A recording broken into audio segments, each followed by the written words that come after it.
Hallö, hallö und herzlich willkommen. Ähm, ja, ich habe ein kleines Fauxpas gehabt. Ich hoffe, heute ist besser. Ähm, und zwar ist eine Folge im Arsch. Es hat's richtig mistig aufgenommen. Deswegen haben wir jetzt ein bisschen was übersprungen bei Alone in the Dark. Also, ihr. Ähm, da habe ich nun mal rumprobiert. Also da zumindest. Da mal um 10 in der Früh. Und jetzt ist flüssig gelaufen. Ich hoffe, es läuft auch jetzt flüssig. Weil bei OBS schaut's nämlich tippitoppi aus. Ähm, ja, ich fasse mal zusammen ein bisschen. Beziehungsweise ich kann euch mal zeigen, was ich gefunden habe. So, wo geht's denn da los? Ähm, genau, Moment. Jetzt weiß ich bloß nicht. Ich glaube, das haben wir. Das wird. Hm,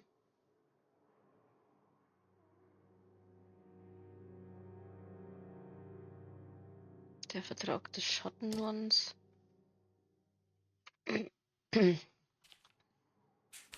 Ja, genau, den hatten wir schon. Ah, wo ging's denn weiter? Ähm, ich glaube, das habe ich letztes Mal vorlesen lassen. Äh, also, falls ihr das schon kennt, Wir müssen Hoffnung sorry. darauf haben, dass Jeremys Pakt mit dem dunklen Mann nur ein Bluff ist. Wenn wir Glück haben, werden unsere Besucher ihn vor Sonnenuntergang finden und beweisen, dass das alles Unfug ist. Was wahrhaftig ist, ist unser Versuch, sie anzurufen. Es ist einfach zu viel geschehen. Dieser Abend darf nicht vergeblich gewesen sein. Denkt an Jack und Cassandra. Sogar Perosi, deren Hintergrund ich einfach nicht durchschaue. Grace ist unsere Ziege ohne Hörner. Sie weiß das. Und sie wird mitspielen. Du musst mit deinem Bruder reden, Baptiste. Ich mache mir Sorgen, dass er uns enttäuschen wird. Ah, Miss doch. Thompson. Das hat man doch schon vorgelesen, sorry. Aber zur Auffrischung, ähm, die zwei Bediensteten da, die Geschwister, die haben doch nicht so nett, wie es eigentlich rüberkommen. Die haben da irgendwo mit drin. Auch diese Mrs. Thompson. Das ist dieser alte Schreckschramm. Grace ist das kleine Mädel, meine ich. Das wir uns die Spritze nachgehabt hat, was ich ja dezent nie verzeihen wird. Cassandra ist eine Autorin, die wo im Rollstuhl sitzt. In dem Raum war ich letztens unterwegs.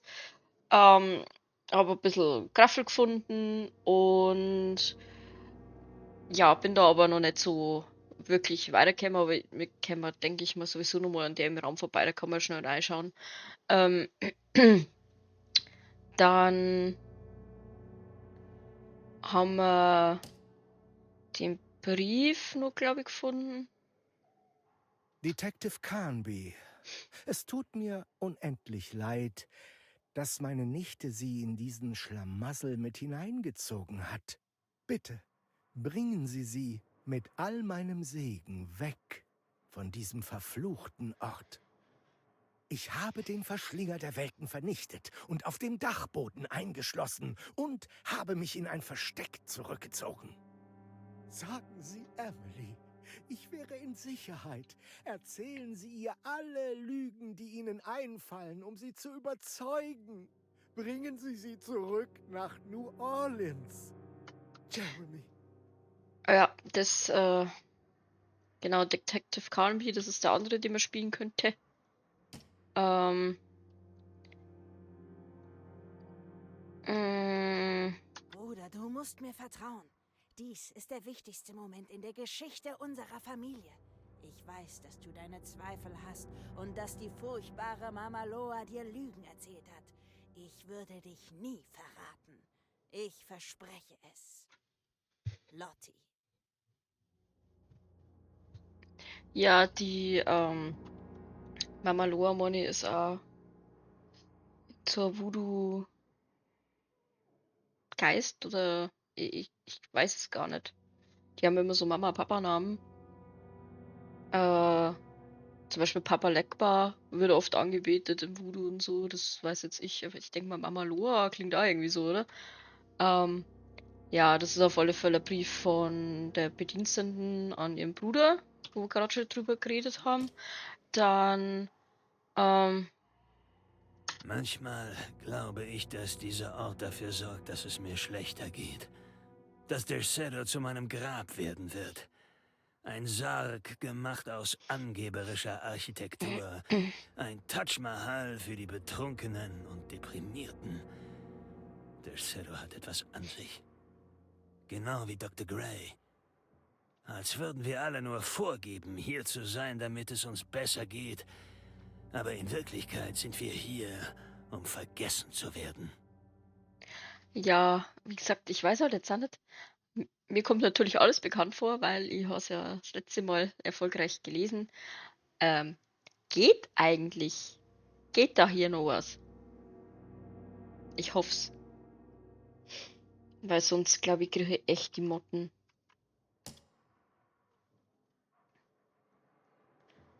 Ja, genau. Ich glaube, das haben wir auf alle Fälle das letzte Mal noch nicht gehabt. Also ich schon, ihr nicht. Wie gesagt, blöd, ey. Der letzte Gast in dem leeren Raum leidet unter schweren Anpassungsstörungen. Ich muss das notieren. Denn wenn ich diesen Zustand ausreichend verstanden habe, könnte ich vielleicht später leugnen, dass es so ist. Und ich habe gute Gründe zu glauben, dass auch ich die Konsequenzen dieser Störung zu tragen haben werde. Denn eine Person, die Kontakt mit dem Gast hatte, entwickelt schnell eine neue Weltsicht. Gemäß dieser ist alles vorherbestimmt, aber die Welt ist aus den Fugen. Wenn man diese Weltsicht akzeptiert, wird es unmöglich, mit bestimmten Erinnerungen umzugehen und sie werden unterdrückt. Ich habe keine Ahnung, was das bedeutet. Ich kann mich nicht einmal mehr an das Schicksal dieses Gastes erinnern. Ich glaube, diese Person ging einfach verschollen und wurde vergessen. Das Gleiche gilt für alle Akten, die sich auf diesen Patienten beziehen. Sie wurden alle vernichtet oder sie haben einfach nie existiert. Wer hat das geschrieben? Es gab nie einen Gast im leeren Raum. Alles sehr sass. Sehr verehrter Dr. Menzetti, ich befinde mich mitten in einem aussichtslosen Kampf mit einem Patienten. Wie ich bereits in meinem letzten Brief beschrieben habe, ist er vollständig in seinen Wahnvorstellungen gefangen. Dass er sich selbst mit seiner Paranoia quält, ist schon schlimm genug. Aber sein Wahn greift auch auf andere über. Im Grunde legt er damit die Basis für einen Massenwahn. Ich schreibe Ihnen, weil ich hoffe, dass Sie mir einen Rat geben können. Ich möchte natürlich schädliche operative Eingriffe um jeden Preis vermeiden, aber ich mache mir langsam auch Sorgen um meine eigenen Abwehrmaßnahmen.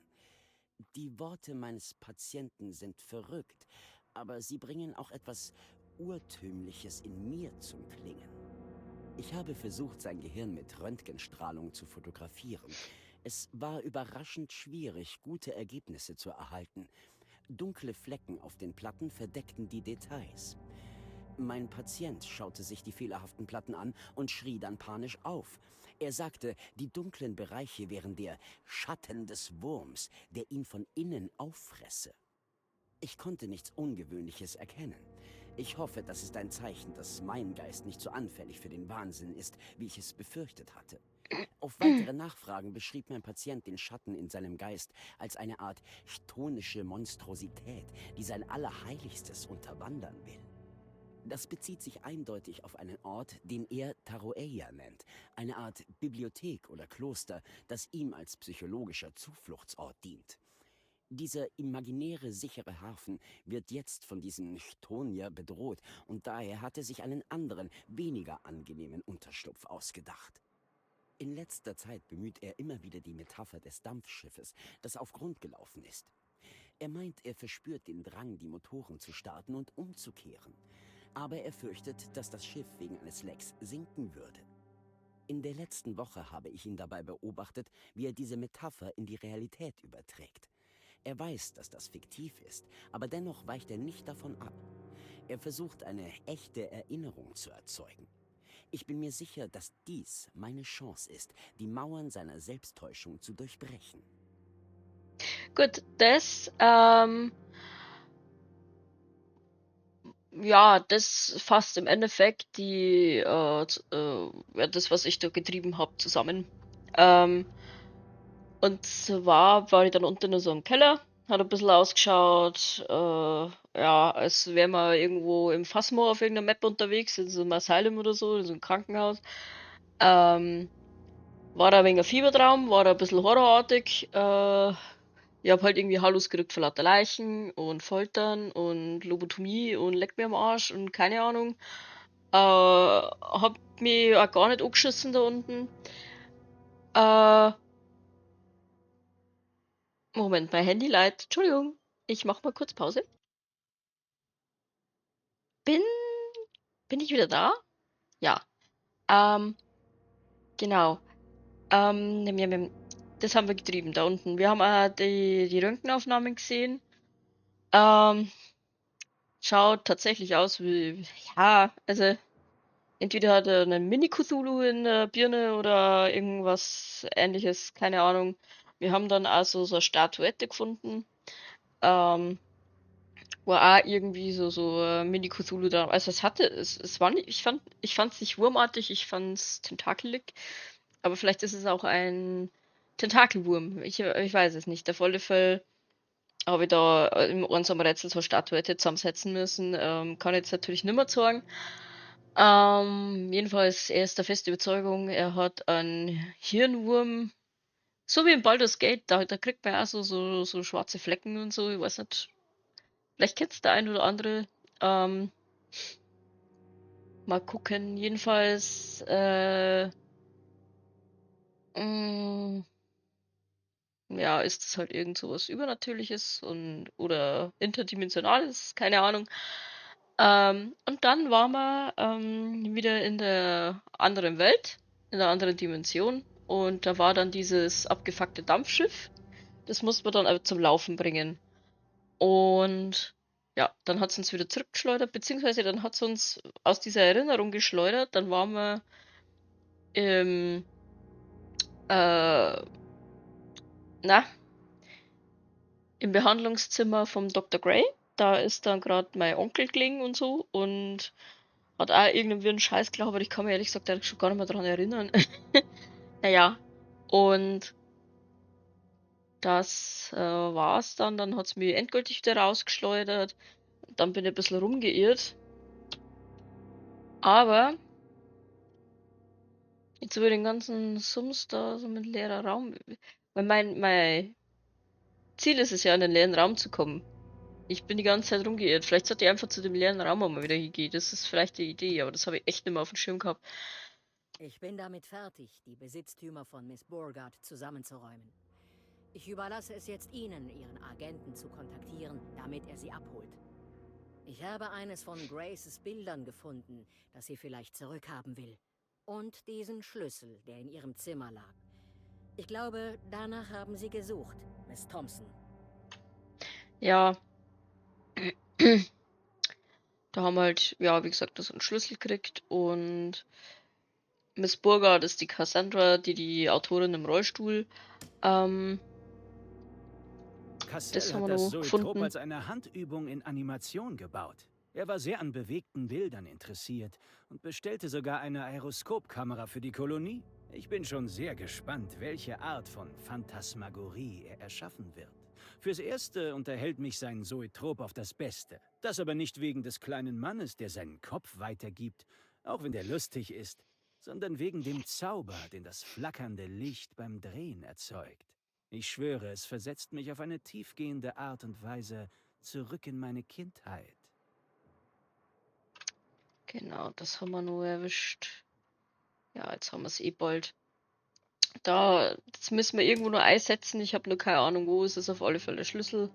Ich schätze mal, dass wir den irgendwo in der Weltkarte reintopsen müssen, aber wo halt, ne? Ich habe es bisher noch nicht gefunden. Röntgenbild. Patient Jeremy Hartwood. Datum 14. Juni 1930. Platten. Es hat sich als schwierig herausgestellt, Jeremys Schädel richtig abzubilden. Teilweises Röntgen hat am besten funktioniert. Ein vollständiges Bild des Gehirns kann aus den einzelnen Platten zusammengesetzt werden. Beobachtungen. Selbst bei einem Blick auf eine zusammengesetzte Version verdeckt ein Schatten große Teile von Jeremys Gehirn. Möglicherweise ein Tumor, aber es ist wahrscheinlich eher ein Defekt an den Geräten. Jeremy hat heftig auf die Bilder reagiert und behauptet, er würde einen riesigen Wurm sehen, der seine Erinnerungen frisst und durcheinander bringt. Anmerkungen. Während ich den Antworten damit kein Stück näher gekommen bin, bin ich mir recht sicher, dass Burkhardt-Lobotomie alle notwendigen Teile abtrennen sollte. Die ruckelt schon wieder die ganze Zeit, ne? Es kann vielleicht eine kurze Folge werden, ich weiß es nicht. Weil jetzt, wo wir lesen, ist wurscht, aber wenn wir spülen, ist das wieder ein bisschen gaga. Ja, genau, also er will auf alle Fälle Jeremy unbedingt der Lobotomie unterziehen und ich hab den da ganz, ganz furchtbar Schreier hören. Das Problem war, es war halt wieder einfach Hallus. Also, ja. Die hypothetische Psychochirurgie auf Basis der Ideen von Burkhardt und der Forschung aus St. Petersburg könnte am Ende die Rettung für Jeremys Verstand darstellen.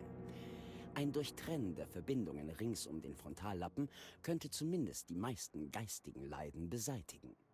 Die Prozedur wäre sowohl in der Durchführung als auch in ihrer Wirksamkeit brutal.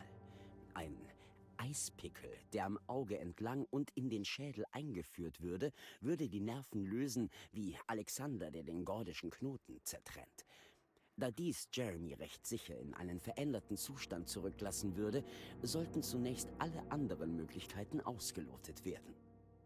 Das medizinische Instrument, das ich für diese Lobotomie bräuchte, fehlt und ich sollte Waits ein neues bestellen lassen. Mhm. Naja. Das war alles, was wir so gefunden haben. Wie gesagt, da war noch so eine Statuette mit so einem Tentakelwurm. Und ich hoffe wirklich, es funktioniert.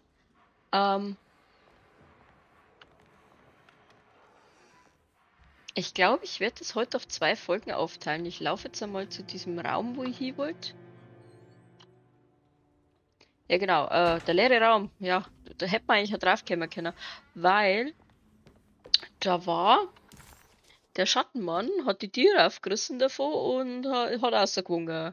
Es hat sich dann verpisst. Und eigentlich ein Indiz, dass man da rein sollte, aber da war ja natürlich zu. Jetzt müssen wir bloß mal schauen, wo dieses blöde Zimmer nochmal war.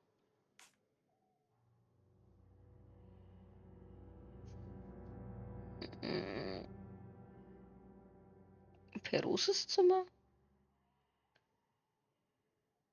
Zwischengeschoss. Treppenhaus. Ja, weiß ich nicht, ist das gewesen? Ne, da. Leerer Raum. Wir sind in der Bibliothek. Wir müssen da irgendwie uns durcheiern. Gut. Ja, die Veranda ist. Ich hab das alles abgegammelt. Jetzt müssen wir bloß mal. Genau, wir gehen durch den Garten durch. Ist der da? Nein, natürlich nicht. Aber ruckelt bloß ruckelt bloß mein Manschgal oder alles? Ah.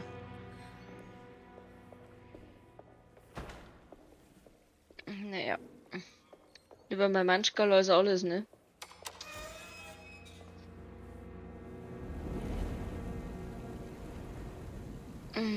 Unangenehm.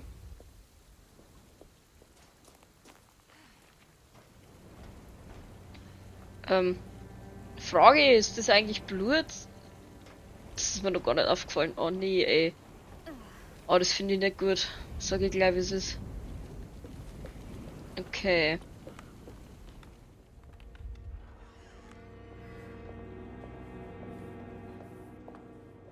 Ja, übrigens hat da irgendwo auch der Schattenmann rausgewunken, da war ich auch nicht so happy drüber.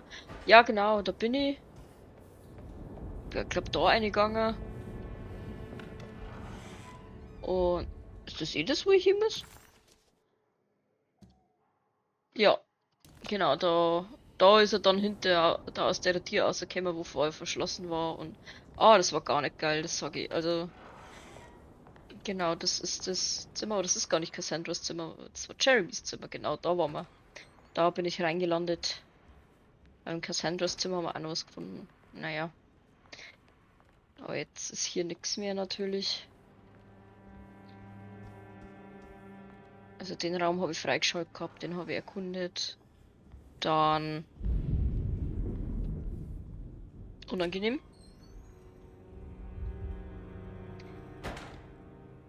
Und die Türen. Habe ich die Türen erwähnt? Äh. Ja, genau, das ist. Kann ich da jetzt was machen oder wie? Ruth Camera. Nee. Da schätze ich mal, dass wir da was für einen Auslöser brauchen oder so. Dass die. Aber warum? Ah, ja, das ist dieses Ding mit dem Kopf, wo man vorher. Ich habe schon wieder vergessen, wie man es nennt. Ähm, ja. Die Folge wird jetzt aber leider etwas kurz, weil jetzt ist ja nicht voll passiert. Zur Not. Ich beende jetzt einmal die Aufnahme. Es gibt dafür aber dann 2 Folgen hintereinander. Und dann melde ich mich gleich wieder zurück, wenn ich sehe, ob das Video okay war oder nicht. Jo. Bis gleich.